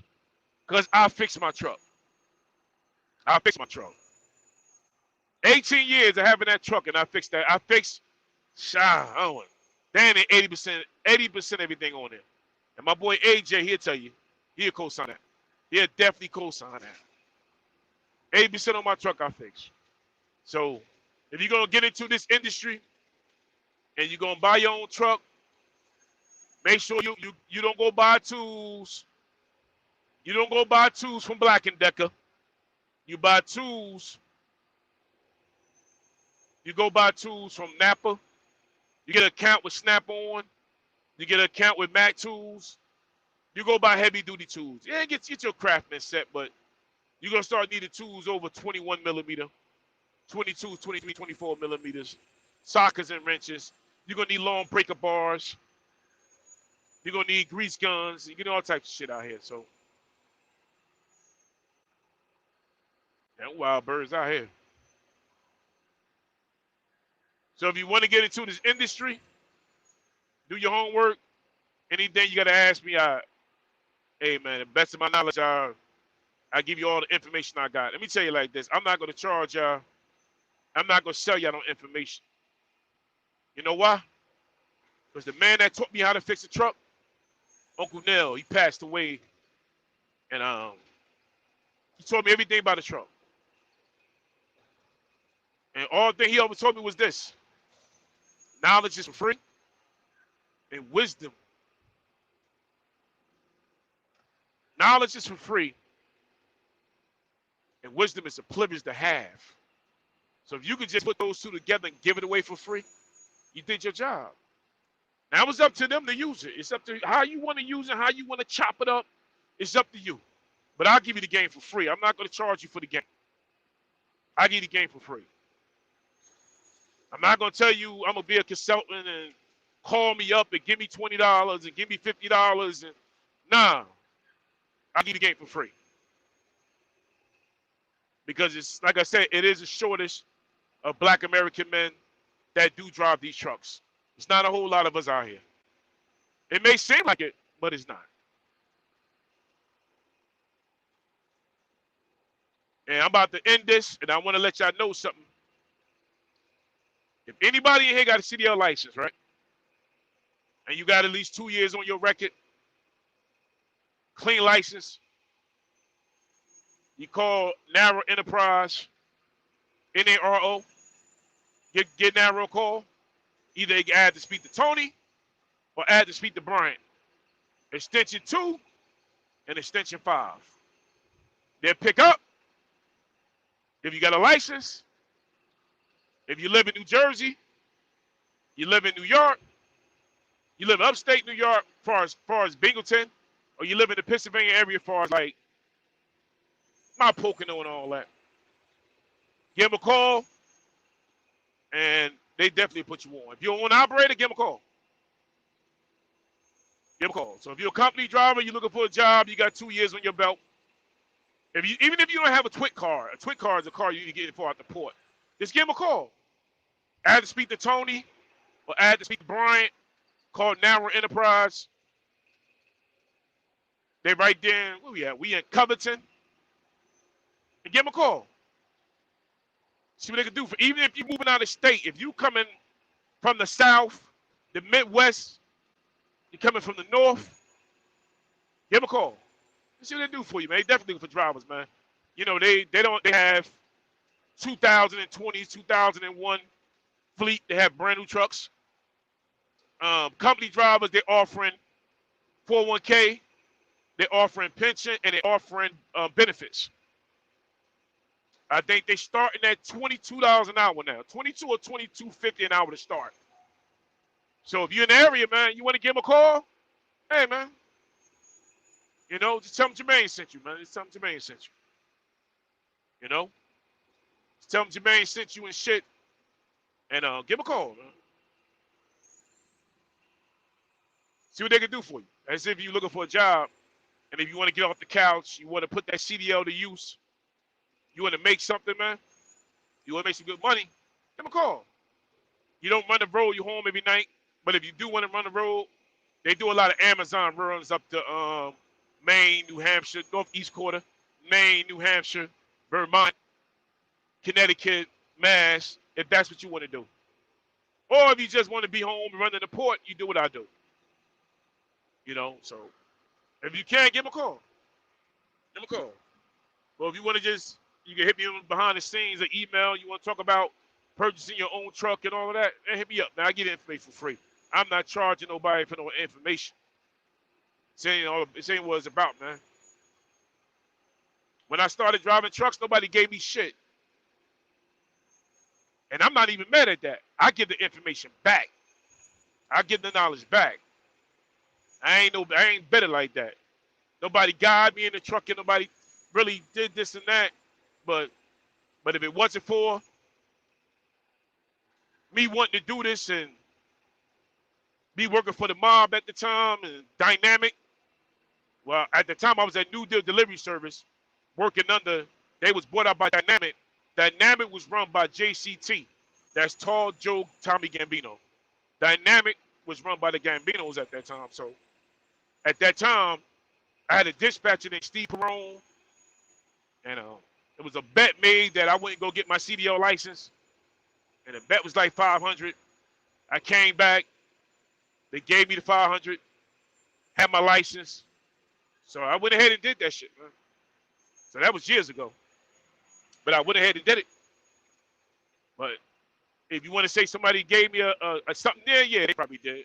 They pushed me to get it, but I knew I was gonna get it anyway. So, but at the end of the day, we gotta get off our ass and make it happen, man. Because if you're gonna sit on YouTube and think you about to get something from YouTube, and you gladly mistaken, man. You got to be a fool if you're gonna be sitting on YouTube talking the way people talking and thinking that this is gonna bring you longevity. Hey, man, YouTube is a hobby. YouTube is a sport. You can come on YouTube and enjoy yourself. Hey, Rose Gold, shout out to Rose Gold. You can come on YouTube and laugh, joke, learn something, keep it moving. Hey, what's going on? G and in the family, I see you in the building. All right, so that's what we're going to do, man. I'm about to end this live. I appreciate y'all for chiming in and rolling with a brother right now. You're going to get up here. I got to go up and pick up 42 pounds of clay. Yeah, clay that's going overseas. And I got to inspect this bumper, too. I have to tighten up these bolts for hitting the deer earlier. Yeah, I hit a deer earlier. Thank God I got this big bumper on the truck. I didn't tear it up, but it damn sure buckled it. And it loosened up the screws on the bumper. So I got to figure out how I'm going to tighten these. I had to pull my tools out, tighten these screws up on this bumper. But, hey, man, Hey, one love, respect. Appreciate y'all for showing up around with a brother this morning. All right, so hey, I'll be doing this pay it forward today. I apologize for putting it off Monday because I had my COVID shot Saturday, and just working, and I just had a lot going on. But we definitely gonna do the pay it forward this afternoon when I get off, because I'm not going to the port. But we definitely gonna do pay it forward today. So probably around definitely around 4 o'clock. We're gonna do the pay it forward. I'm gonna set it. I think I already got it set for 5. But we definitely gonna do the pay it forward today. So if we can help somebody, if you in this sector, or if you got a charity that y'all know, any charities that need to be helped, and I know a couple where we can come together collectively, put our minds together, and donate to a children fund or domestic violence, woman, whatever, this, that, and the third, or battered men shelter. Let us know.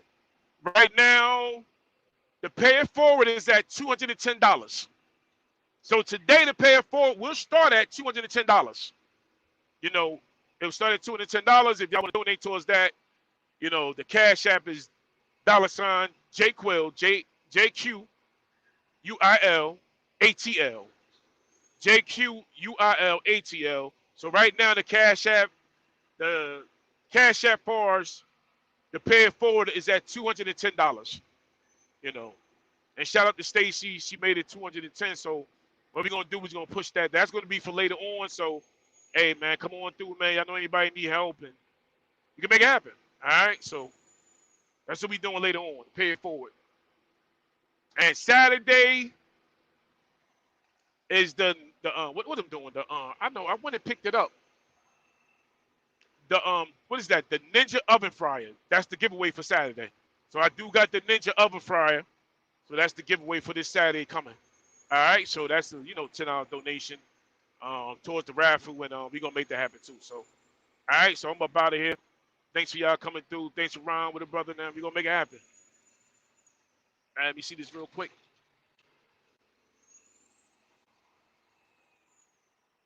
Oh, listening for the Philippines. Oh, appreciate it. Hey man, I appreciate it. Appreciate it. Got my Philippine people in listening to J. Cole All Talk Live in the morning. Hey man. Hey, that made my day right there. That made my day. Appreciate you. One love. All right, Rose Gold. I'm out of here. Maddie. Hey, Maddie, man. Always love the Maddie. Maddie always in the building. Rose Gold. Leonard, I see you up in there.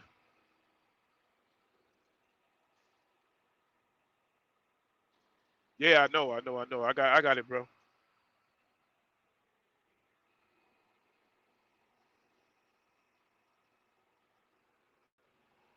Yeah, it's I'm gonna talk about it more, man. Far as black drivers being in this industry, and because when I'm gonna tell you something, right?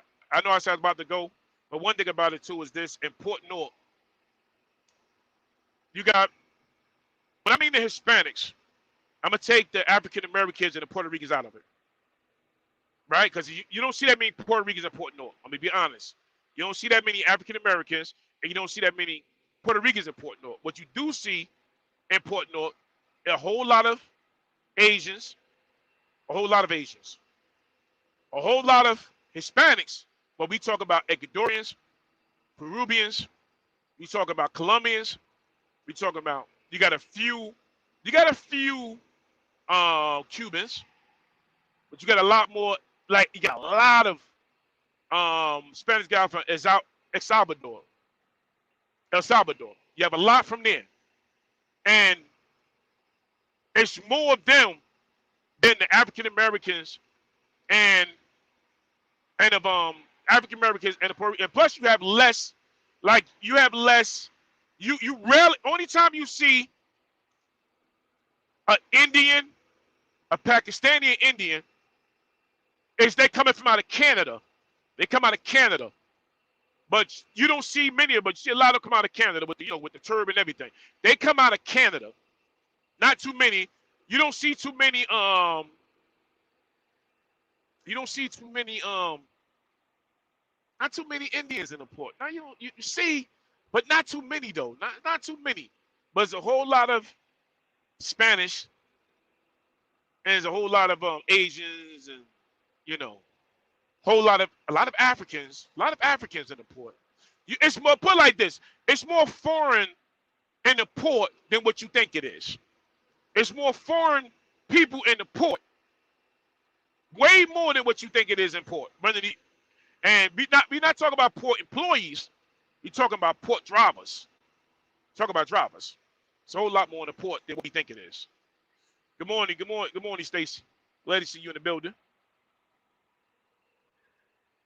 All right, so what I was saying, Stacy, the pay it forward is set for 5. You know, like I said, I apologized earlier from Monday. I know I was supposed to do it Monday, but I got caught up Monday. Then ended up taking a COVID test and feeling all crazy and all that. But I'm good, though. I'm good. But that's going to jump off the afternoon. But it's a whole lot more Spanish, foreign drivers than it is Americans and Puerto Ricans that's in the port. And plus American white. I'm not going to exclude the whites because you don't see that many white boys in the port driving trucks. It's a handful of us. It's a handful of blacks and whites and Puerto Ricans in the port. It's a handful of us. It's not a whole lot. It's not a lot. Not a lot. So that's all I'm saying. That's why we need to spread the message and just put it out there, man, and try to get a whole lot more people doing this. And if they want to do it, because like I said, trucking ain't for everybody. Owning your own business ain't for everybody. Owning your own house ain't for everybody. Going to college ain't for everybody. You got to want something. You got to want to be there. You got to have a passion for it to make it work. All right? So I'm out of here. Appreciate y'all for showing up. And I'll get with y'all later, man. We're going to definitely do the pay it forward. Jay Quill is on it. You're going to be there today with it. And, man, take care of yourself. Denise Bird, take care of yourself. I know you was in the building earlier. Take care of yourself. We out of here. One love. Salute.